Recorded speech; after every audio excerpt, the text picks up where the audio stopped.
intérêt aurait fini par s'accaparer tout l'argent. Ce problème a d'ailleurs été l'un des facteurs premiers de la chute de l'Empire romain. Comme de richissimes particuliers avaient amassé d'énormes quantités d'or, le gouvernement a dû fabriquer des pièces à partir de métaux de base, sans valeur. Du coup, cette monnaie dépréciée a causé un manque de confiance envers le système. Une formidable leçon en a été tirée. Durant tout le millénaire qui a suivi, l'Église catholique romaine a déclaré que prêter de l'argent avec intérêt serait un péché, punissable d'excommunication. Dans certains pays, la pratique de l'usure était même passible d'une condamnation à mort. Est-ce vraiment un péché que de prêter de l'argent avec intérêt ? De nos jours, il semble tout à fait logique de se faire payer pour prêter son argent. Mais ceci présente un problème. Si les prêteurs ne dépensent pas tous les intérêts qu'ils récupèrent, permettant ainsi aux emprunteurs de gagner cet argent, les emprunteurs vont avoir du mal à faire leur paiement, quelle que soit leur ardeur au travail. Certains ne vont pas pouvoir rembourser leurs prêts. C'est mathématique. La situation est très facile à comprendre avec une masse monétaire fixe, par exemple avec des pièces d'or. Aussi longtemps que toutes les pièces d'or récupérées à titre d'intérêt sont dépensées, donc remises en circulation, et que les emprunteurs peuvent les gagner par leur travail, ces mêmes pièces peuvent servir à rembourser des intérêts, encore et encore et encore. Les prêteurs profitent en achetant de vrais biens et services avec ces pièces d'or. Mais ces pièces d'or doivent servir à faire des dépenses et non pas être retirées de la circulation. Même si ce système n'est pas très moral, il est durable. Mais si les pièces d'or sont prêtées de nouveau, avec intérêt, ou si elles sont retirées de la circulation parce que quelqu'un les met de côté, il y aura un manque de pièces d'or pour rembourser la dette globale. C'est fondamentalement ce qui se passe dans notre système monétaire actuel, fondé sur l'argent-dette. Comme nous l'avons vu, presque chaque dollar existant de nos jours est créé sous forme d'argent-dette, avec un échéancier de remboursement du principal jusqu'à ce que la dette soit détruite. Donc, pour que tous les emprunteurs puissent rembourser le principal plus les intérêts, il faut deux choses. Premièrement, chaque dollar créé en tant que principal doit être dépensé pour pouvoir être regagné par l'emprunteur afin que celui-ci puisse rembourser le principal qui permettra de détruire chacun des dollars dettes.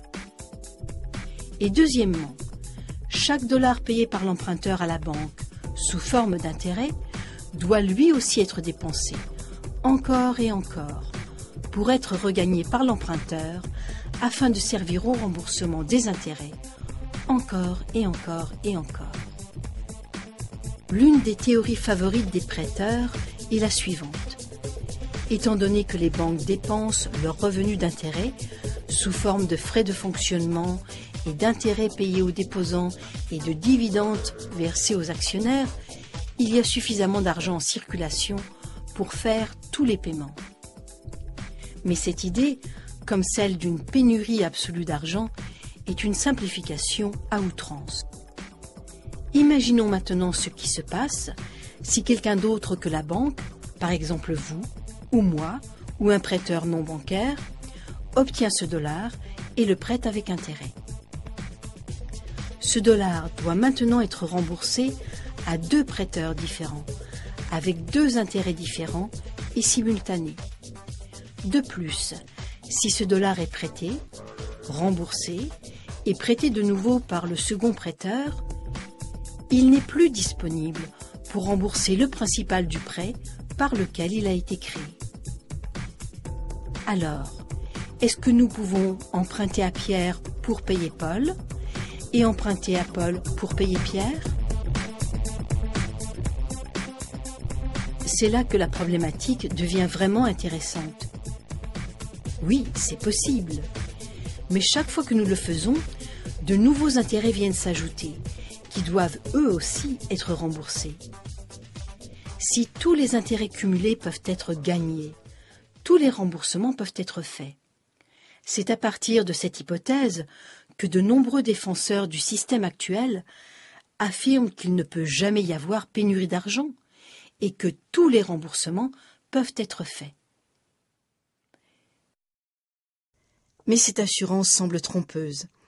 Par exemple, si le second prêteur accapare une partie de l'argent requis pour détruire le prêt qui a servi à créer l'argent au tout début, le prêt d'origine ne peut pas être complètement remboursé. La différence devra être empruntée, encore et encore, chaque fois avec des intérêts. Chaque différence sera cumulative et s'ajoutera à une dette totale sans cesse grandissante, qui ne pourra jamais être complètement remboursée.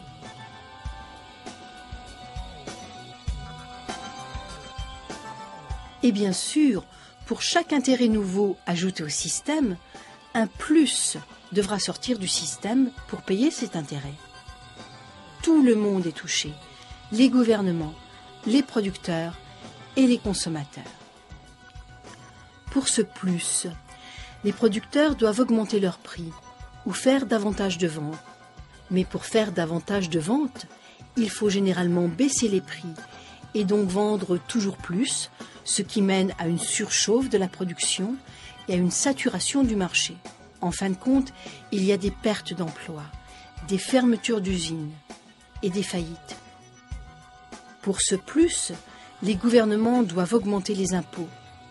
Mais l'augmentation des impôts draine l'argent de l'économie de production, entraînant une réduction de la capacité collective à payer les impôts. Le gouvernement doit alors emprunter davantage avec des intérêts accrus.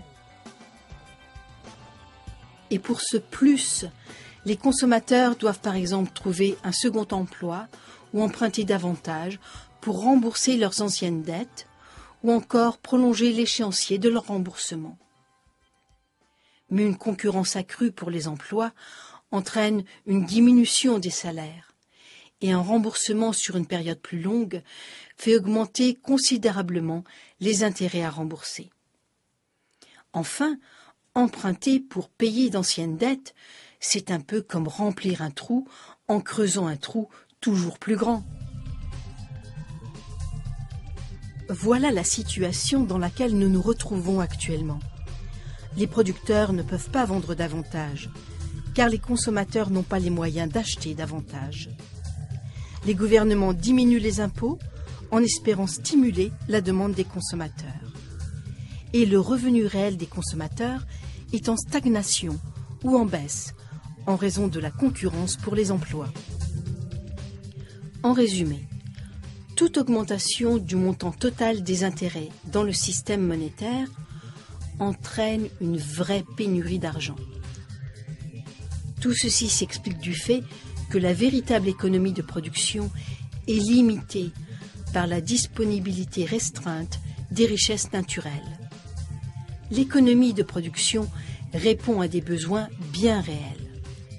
Actuellement, elle ne parvient pas à suivre le rythme de l'économie artificielle fondée sur les transactions financières, qui a un appétit effréné pour le gain, sans aucun égard pour les limites naturelles du monde réel.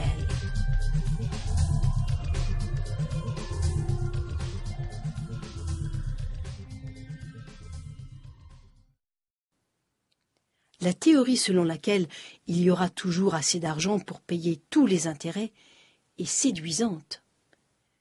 Mais pour être vraie, elle devrait être vraie à 100%. Or, c'est impossible.